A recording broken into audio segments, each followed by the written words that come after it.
Shalom Bapak Ibu, saudara-saudari yang terkasih dalam Tuhan kita Yesus Kristus.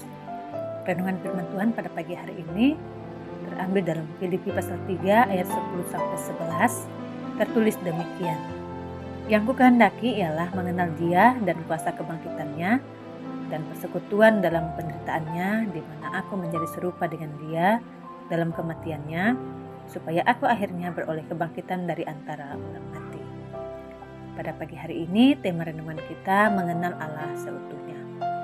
Dalam Filipi pasal 3, Alkitab menuliskan bahwa Rasul Paulus adalah salah satu tokoh Alkitab yang berasal dari bangsa Israel, dari suku Benyamin dan orang Ibrani asli. Bahkan dalam pendirian terhadap hukum Taurat, ia mengakui dirinya orang Farisi yang mengerti tentang kebenaran dalam menaati hukum Taurat dengan tidak bercacat. Meskipun demikian, Rasul Paulus memiliki sikap hidup yang tidak sesuai dengan kebenaran firman Tuhan. Sebelum mengalami perjumpaan secara pribadi dengan Tuhan, ia telah banyak melakukan kegiatan penganiayaan kepada orang percaya dan jemaat Yerusalem. Akan tetapi, kehidupannya berubah seutuhnya setelah ia mengalami perjumpaan pribadi dengan Tuhan. Paulus tidak lagi membanggakan kehidupan lahiriah di luar Kristus, melainkan ia hanya ingin mengejar kebenaran dalam Kristus.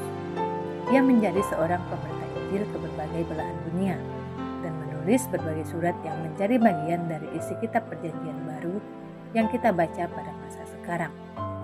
Inti dari isi tulisan Paulus adalah untuk menyampaikan ajaran-ajarannya, menyemangati jemaat, dan mengoreksi salah paham. Bahkan Paulus sangat bersyukur sebab ia dapat melayani menjadi berkat dan bersaksi tentang Kristus kepada yang membaca tulisannya. Dalam bagian ini, Rasul Paulus menyatakan bahwa ia telah mengenal Allah seutuhnya. Arti mengenal Allah seutuhnya adalah mengetahui secara keseluruhan. Paulus menyadari bahwa ia tidak hanya mengenal Allah, namun ia juga mengetahui tentang kuasa kebangkitannya, persekutuan dalam penderitaannya, bahkan dinyatakan dapat serupa dengan Kristus di dalam kematiannya.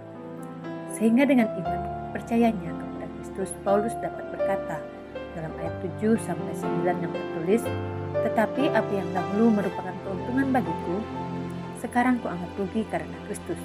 Malahan segala sesuatu kuanggap rugi karena pengenalan akan Kristus Yesus Tuhanku lebih mulia daripada semuanya.